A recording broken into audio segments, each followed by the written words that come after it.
people come to Jamaica because they would like to understand and learn and appreciate more about the food we eat, the language, you know what I mean, the things we do, the dance, etc. Follow me? But in the scheme of things, we realize that there's a gap. And let me tell you what the big gap is. Geo-Tourism. Me being here today is to assist you with having greater insight as it pertains to the usage of geology in careers or industries of modern times, correct? All right, boom. So let me give you a little talk about me. As a major of geology, a major in geology, my area in terms of thesis would have been on earthquake engineering, specifically. So if you were to go in the admin department, you should find my thesis there. At the time, I was the only one who focused on earthquakes. Specifically, the area would have been in the Steve-Chepstow, right-hand side, Portland region there. And from there, what it is that I decided to do was to go into entrepreneurship. I'm going to also be highlighting that because I wanted to make sure you open your mind and understanding. No matter the skill set you have, you need to understand the dynamics of industry, commerce. It's all about pretty much value and then supply and demand. You understand that? So in the scheme of things now, you having your knowledge base, you are presenting a degree of value to, let's just say, a buyer. The buyer could be a specific organization, it could be a client. So you can function as a consultant, you basically can function as an employee in an organization. What you need to also keep in mind is the whole context of supply demand. As graduates, third year, you should understand that by that stage, you would basically be like one of probably 20 from UE Mona alone. But consider around the world, the many graduates that's leaving university with a degree also, that means that you have competition. So no matter what level of degree you have, master's, PhD, even professor emeritus, there is always that dynamic of basically competition, value, supply, demand. You also have to understand that based on where you're going or where you choose to go in terms of your career, you have to understand the whole dynamics of industry. Industry as a term encompasses not just the value you have, but you also have to think about it in the context of the market dynamics. Which market are you serving with the, let's just say, service or product you wish to provide? So I heard this gentleman mention energy sector. So let me just put it out there now in the context of energy, right? What is like some of the major dynamics of energy being a major driver of employment in a specific geography? Who can answer that? You understand the question I just asked about? So who can answer that? So the resource available. Resource available. All right, you sir. Assets availability. Okay, sure. Anything else? Supply and demand. All right. So let me go a little bit more deeper now. In the Caribbean region, the newest, let's just say, member of the oil-producing countries is which one? Guyana. All right. It has now been said that Guyana has like the biggest deposits of oil and natural gas, basically, correct? More so than Venezuela, correct? And on that scheme, pretty much they're now employing people and they're driving economic development. All right? You're Jamaican? All right. So you should also be aware that in the context of Jamaica, there is also the exploration taking place for oil and natural gas. Correct? But you should also be aware that this not just start now. This has been the case like at least 50 plus years. All right? Jamaica does have, yes, hydrocarbons, but it is not yet declared whether or not it is of commercial quantity. So in that scheme of things, the question has to be asked, you graduating now and having a desire to go into petroleum engineering, and let's just say in Jamaica, is there, let's just say, that many buyers for your degree currently in that context? Not necessarily. So on that scheme of things, then you have to apply yourself to the market. Correct? Doesn't necessarily mean that your degree is not valuable, but who you are selling it to, there are not that many buyers, right? So you have to apply yourself. That is basically what I have to do with myself as a graduate of this department. So I am the founder of O'Shane Bryant Fitness Limited. My name is O'Shane Bryant. I created O'Shane Bryant Fitness Limited. So when you hear that, first of all, what comes to mind in terms of the business? Exercise or Exercise, fitness. I'm sure you know that now you probably listen and say, well, brother, how does fitness tie into the degree? And me being here today is to speak on geotourism. Alright? And geo, what does that mean? study Study of? Study of the earth. Tourism, what does that mean? Study of certain location. Study of certain locations, fine. But think of the business of tourism. As I mentioned, vacation. So it's basically the business of, let's just say, vacation, travel, right? That's tourism. So in the context of how I operate through OB Fitness, we have now created our brand, Hike and Geo-Explore Adventures. Hike, Geo-Explore Adventures.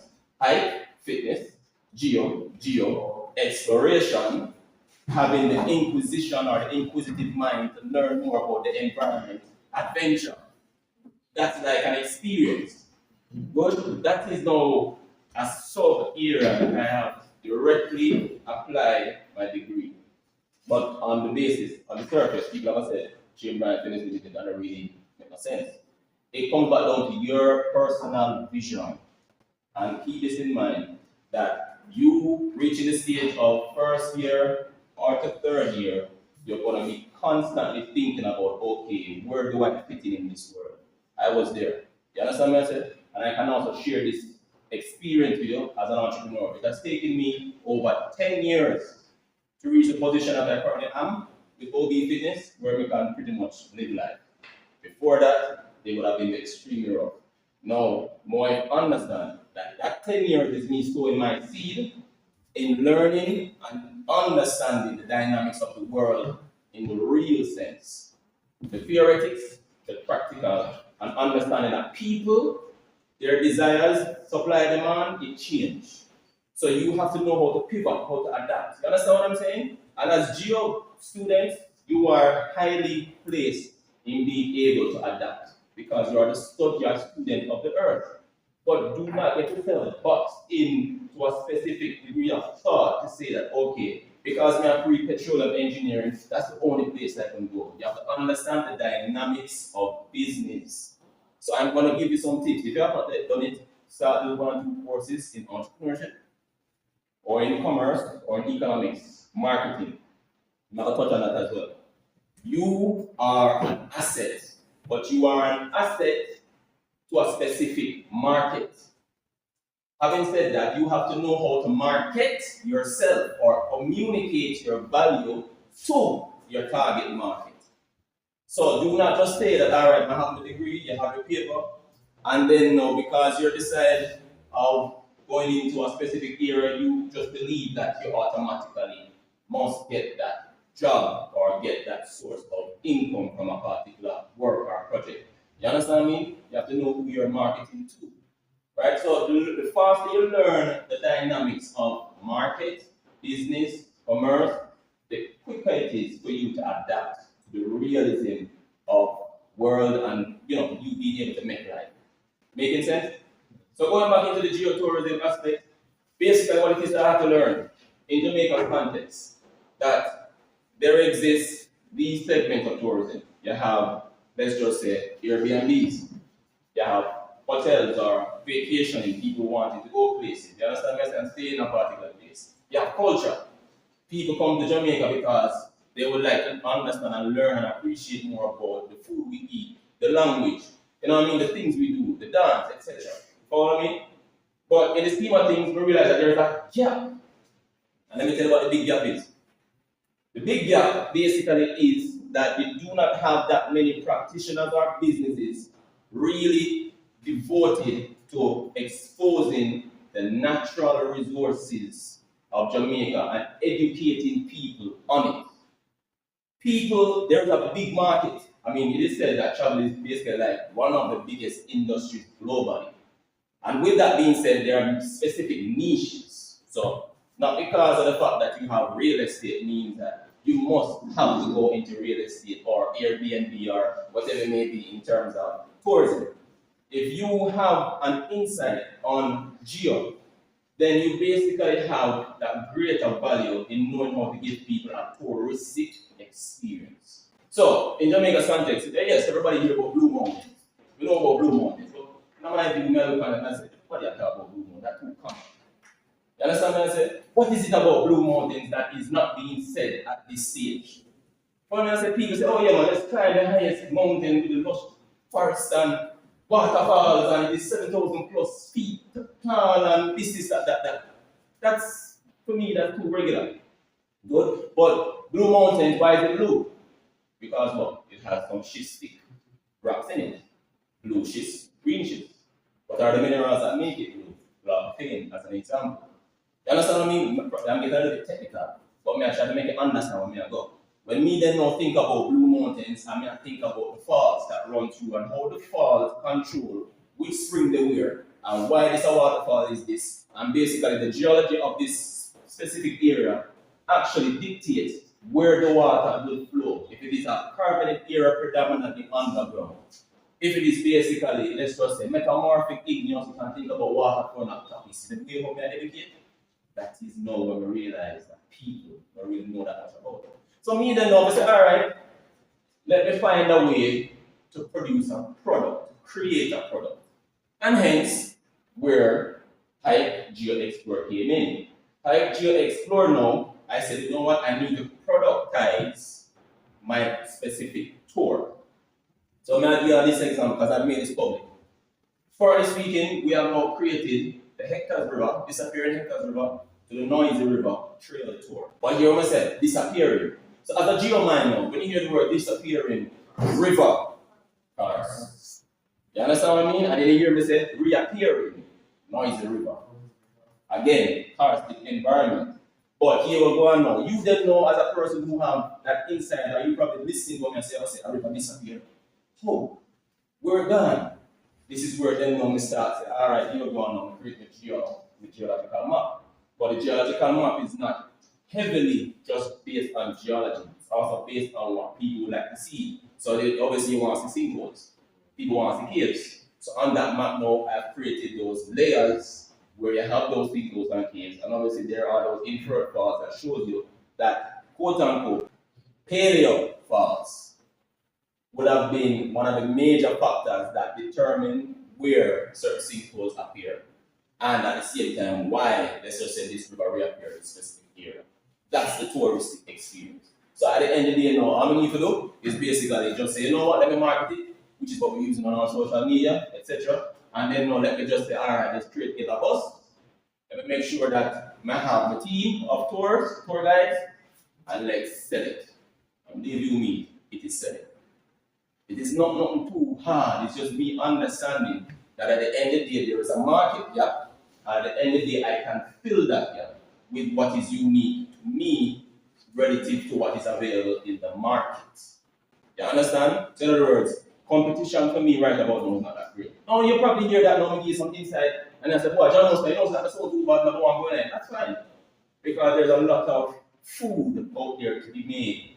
I'm not going to be the one of people that come to you and say, oh, John knows that I'm not going to share this because you have to take on my food.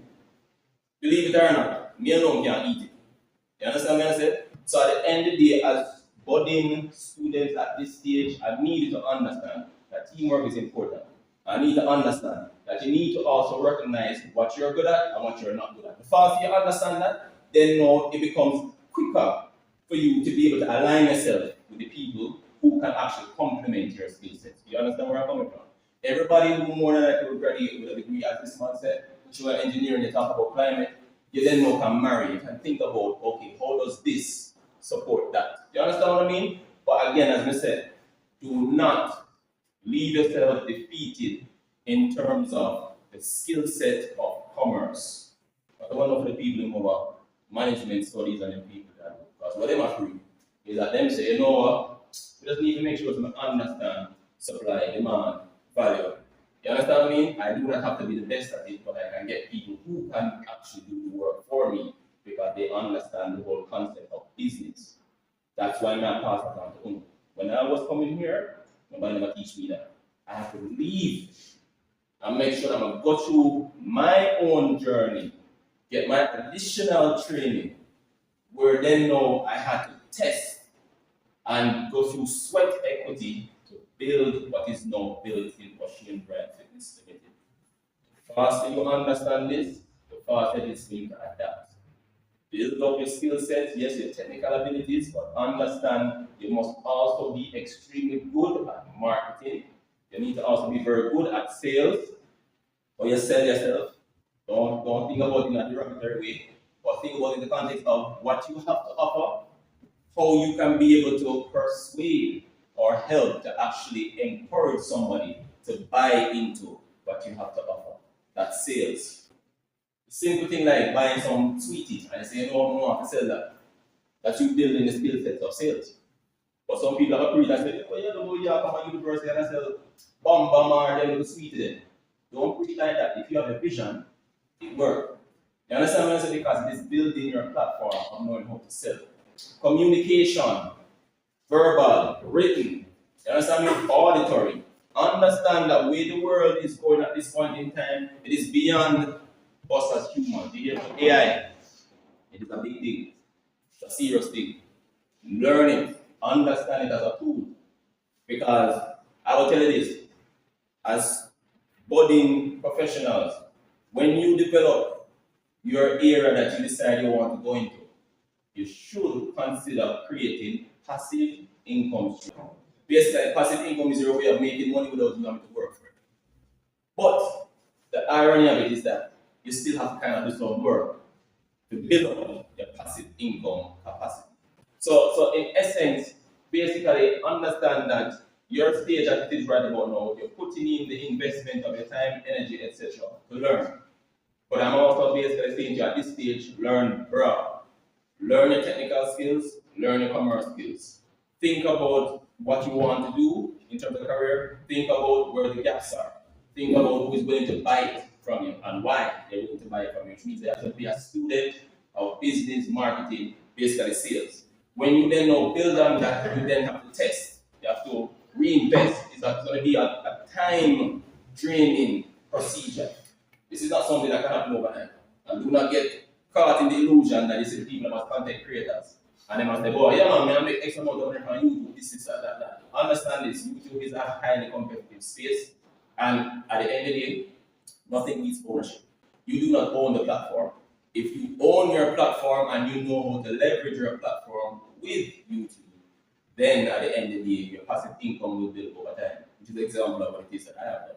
So I have my website, I have my YouTube. Basically, I can actually embed my YouTube content on my website. Basically, I can sell my website space for AdSense or whoever wants to buy ad space on my website. And then as the YouTube also builds, I can also pretty much get passive income from YouTube as well. But it is not only on YouTube because especially how you see policies are changing over Uncle Sam, it pretty much also can mean that how much you can earn can change as well, just like that. So the tariffs that are being imposed, think about how that can affect whatever era you want to go into. If you intend to, let's just say for example, provide a service to somebody from China, from wherever, and you have to go through the States as a middle person, think about how it's going to affect your cash flow. You have to learn all the things, you have to know it. You understand what I mean? So I hope I have given you food for thought. This is really what my aim was, to give you food for thought and to basically share with you my approach into how I actually provide geotourism.